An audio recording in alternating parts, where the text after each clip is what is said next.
نہیں سنتا. میرے لفظ آیا کرو گے تو مسئلہ سمجھ میں نہیں آئے گا. وہ پھر نبی کی نہیں سنتا, سامنے سے قریب ہو کے گزرتا ہے لیکن اندر سے دور ہو کے گزرتا ہے. تیسری دفعہ پھر لوٹتا ہے, حضور پھر اسے وہی نصیحت کرتے اللہ کو ایک مانو, بتوں کو نہ پوچھ. وہ پھر نہیں سنتا, نبی سے دور ہو جاتا ہے. جب چوتھی دفعہ وہ واپس لوٹنے لگتا ہے نا, تو اب چاہیے تو یہ تھا کہ حضور غصے میں ہو کہ 3 دفعہ اسے سمجھایا ہے, یہ سمجھتا ہی نہیں, میری سنتا ہی نہیں. لیکن یہاں رحمت للعالمین ہے نا, فرش پہ مصطفیٰ تو غصے نہیں ہوتا, مصطفیٰ کی وجہ سے عرش والا خدا غصے میں ہو جاتا ہے. اور قرآن کی آیت اترتی ہے, جب یہ چوتھی دفعہ آ رہا ہے نا, تو حضور نے ارادہ بنایا کہ میں اسے اب پھر سمجھاؤں. تو اب رب نے کہا بابو اسے نہیں سمجھانا, اسے نہیں واز کرنا. یا اللہ کیوں نہ کروں؟ فرمایا اسے نہیں نصیحت کرنی. یا اللہ کیوں نہیں کرنی؟ فرمایا انکا لا تسمع الموتى. محبوب نصیحتیں انہیں کی جاتی ہیں جو زندہ ہوں. ہائے ہائے ہائے, نصیحتیں انہیں کی جاتی ہیں جو نصیحتیں انہیں کی جاتی ہیں جو زندہ ہو. یا اللہ یہ بالکل موٹا تازہ ہے, فرمایا زندہ نہیں ہے, مردہ ہے. یا اللہ اسے شوگر بھی نہیں ہے, فرمایا بالکل مردہ ہے. یا اللہ بلڈ پریشر بھی نہیں ہے, فرمایا مردہ ہے. یا اللہ سانس آ رہی ہے, فرمایا مردہ ہے. مکے کا چودھری نوکر ساتھ ہے, اس دن سے بعد بھی بڑا جی کتنے سال ظاہری طور پہ زندہ رہا, لیکن قرآن کی نظر میں جب اس نے نبی کی نہیں سنی, ہائے ہائے کیا ہو گیا, کیا ہو گیا. اب ایک منظر یہ ہے, ایک منظر یہ ہے کہ سانس ٹھیک ہے, صحت ٹھیک ہے, بھاگ رہا ہے, چودھری ہے, نوکر ساتھ ہے, بالکل ٹھیک ہے. قرآن کہتا ہے مردہ ہے. کیا کہتا ہے؟ سانس بالکل ٹھیک ہے. قرآن کیا کہتا ہے؟ دوسری طرف توجہ ہے, میں جملہ کہوں, سر کہیں ہے, دھڑ کہیں ہے. اس کے تو پھر بھی سر اور دھڑ ہیں, اس کا غلام ہے, اس کا وجود ہی نہیں ملتا, وجود ہی نہیں ملتا. سانس تو بعد کی بات, وجود ہی نہیں ملتا. اللہ کہتا ہے مردہ نہیں ہے, زندہ ہے. مردہ نہیں ہے.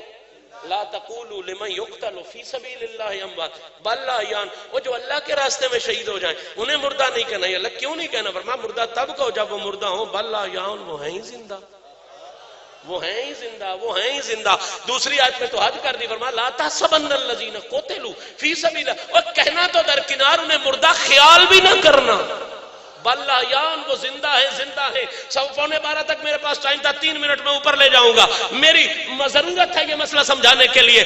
اب سنیں توجہ کے ساتھ, اس کی سانس آ رہی ہے, سانس یہ کیا ہے, اس کا وجود بھی نہیں ملتا. پتہ نہیں گھوڑوں کے ٹاپوں نے کہاں پھیلا دیا ہے. قرآن کیا کہتا ہے؟ بول لیجئے, کیا کہتا ہے؟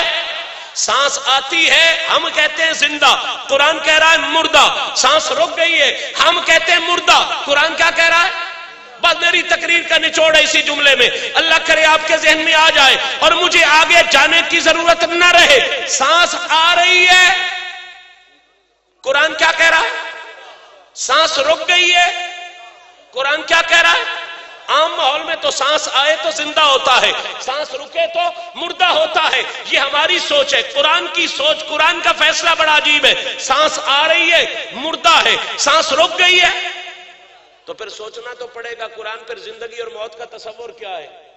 اگر سانس آنے سے بھی بندہ مردہ ہوتا ہے, سانس رکنے سے بھی بندہ زندہ ہوتا ہے, تو پھر زندگی اور موت کا تصور کیا ہے؟ تو اگلی آیت میں قرآن نے تصور دے دیا, یا ایھا الذین آمنوا استجیبوا للہ وللرسول اذا دعاکم لما یحییکم. فرمایا نہ سانس آنے کا نام زندگی ہے, نہ سانس رکنے کا نام موت ہے. قرآن پھر کیا ہے زندگی, کیا ہے موت؟ فرمایا محمد سے دور ہونا موت کہلاتا ہے, محمد کے قریب ہونا یہ زندگی کہلاتا ہے.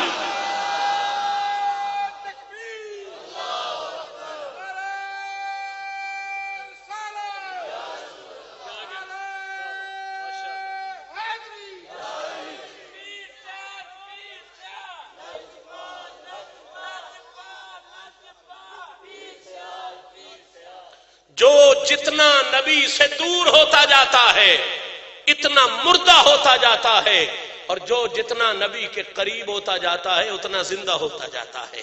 مہمان تشریف لے آئے, میں اپنی گفتگو کا اختتام اسی جملے پر کرتا ہوں. ایک پیغام کا جملہ ضرور دینا چاہتا ہوں.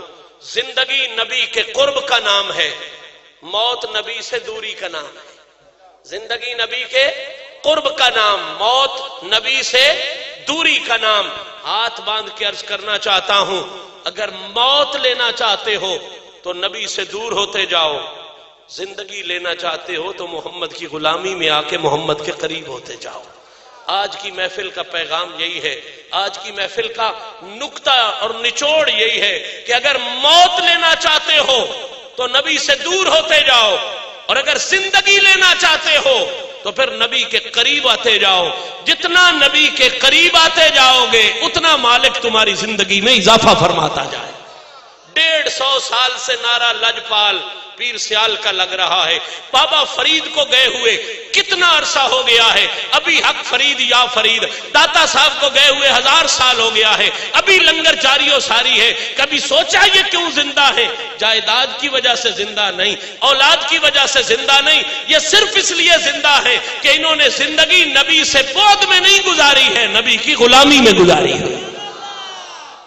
زندہ ہو جاتے ہیں جو مرتے ہیں تیرے نام پر، اللہ اللہ موت کو تو نے مسیحا کر دیا۔ یہی بات ہی غازی ممتاز حسین قادری نے بھی ہمیں سمجھائی ہے، یہی پیغام ہی اس شریف انسان نے بھی ہمیں سمجھایا ہے۔ پچھلے دنوں میں نے 2 جملے لکھے تھے، آپ کی نظر کر دیتا ہوں، اللہ کرے قبولیت ہو جائے۔ کمال کے جملے تھے، اللہ کرے آپ کے ذہن میں آ جائے۔ جملے غازی صاحب کی شان میں یہ تھے کہ تختے کو تخت، حافظ صاحب غازی صاحب کی شان میں پرسوں ترسوں ایک جملہ لکھا، وہ نظر کر رہا ہوں کہ تختے کو تخت، تختہ کہتے ہیں نا پھانسی کو، تخت کہتے ہیں جس پہ بادشاہ بیٹھے، تختے کو تخت موت کو اعزاز کر گیا۔ تختے کو تخت موت کو اعزاز کر گیا، ممتاز تھا وہ کام بھی ممتاز کر گیا۔ تختے کو تخت موت کو اعزاز کر گیا، ممتاز تھا وہ کام بھی ممتاز کر گیا۔ اور ہمیں ممتاز کی ذات سے نہیں، ہمیں اس کے مشن سے عشق ہے۔ جو بھی اس مشن پہ چلے ہم اس کے نوکر ہیں۔ اور ناموس رسالت کا جو مشن ہے ہم اس کے غلام ہیں، اور اسی کا جملہ سننے والا ہے کہ ناموس مصطفیٰ پہ ہے کٹنا کمال شان۔ ناموس مصطفیٰ پہ ہے کٹنا کمال شان، کس سادگی سے فاش وہ یہ راز کر گیا، کس سادگی سے فاش وہ یہ راز کر گیا۔ ممتاز تھا وہ کام بھی ممتاز کر گیا، اور ہے مشہدی خیال کی وسعت سے ماورا۔ عام طور پہ کہتے ہیں نا جس کی حد نہ ماپی جائے، ہم کہتے ہیں خیال کے گھوڑے دوڑا رہا ہے، اس لیے کہ خیال کے لیے حد کوئی نہیں ہوتی۔ کہتے ہیں مشہدی خیال کی وسعت سے ماورا، اتنی بلند قادری پرواز کر گیا۔ ممتاز تھا وہ کام بھی ممتاز کر گیا۔ خلاصہ کلام یہی ہے کہ اگر موت لینا چاہتے ہو تو نبی کے بغض کی طرف چلے جاؤ، زندگی لینا چاہتے ہو تو حضور کے قرب کی طرف آ جاؤ، حضور کے پیار کی طرف آ جاؤ۔ زندگی کا مرکز حضور کی ذات ہے، زندگی کا محور حضور کی ذات ہے۔ جو زندہ ہوں گے حضور کا صدقہ زندہ ہوں گے، اور جو مردہ ہوں گے حضور سے دوری کی وجہ سے مردہ ہوں گے۔ اللہ کریم میری اور آپ کی حاضری کو شرف قبولیت عطا فرمائے۔ میں شاہدن کی 5 شرطوں میں سے پہلی شرط پہ ابھی بیٹھا ہوں۔ گواہ کی کتنی شرطیں تھی؟ کم از کم پہلی شرط پہ بات چھڑی ہے، اور ابھی وہ بھی مکمل نہیں ہوئی، بھی اس پر بہت سے دلائل باقی ہیں کہ کیا کیا چیز ہے جو ثابت کرتی ہے کہ آقا کا نام بھی زندہ ہے، آقا کا مقام بھی زندہ ہے، آقا کا وجود بھی زندہ ہے، آقا کا پیغام بھی زندہ ہے، اور آقا تو آقا قیامت تک آنے والا آقا کا ہر ایک غلام بھی زندہ ہے۔ وآخر دعوانا الحمدللہ۔